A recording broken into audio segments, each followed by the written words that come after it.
Emakume askok sentitzen dugun kontua da, ea baote naizen feministegia ama izateko, edo ama egia feminista izateko, ez? Eta nik uste hor argi gelditzen dela nortasunean txertatzen den eztabaida badela, eta egunerokotasuneko gauza txiki guztietan sortzen duen mina haundira eramaten dela, ez?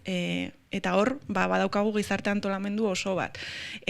Tamalez, matxismoan ezitakoak gara guztiok, eta guztiok dauzkagu patroi horiek barneratuta, eta deseraikitze horretan askotan sentitzen duguna izaten da, ostras, eta orain nin nun kokatuko naiz, ez? Eta kokatze hori askotan oso zaila izaten da, ematen duelako autu bat egin behar duzula, ez? Eta agian, kazetari feminista bezala definitzen zarenean, ez zara ari autu hori etengabe egin behar izatean, baina ama eta feminista definitzen zarenean bai. Nik esaten dudanean ama izan nahi dut hori, eta bueltan datorkidanean galdera hori, ze gainera ez da izaten galdera hori oso tono maitakorrean eta kuriositatez, baizik eta ez, bazen hor zaurian mina matera.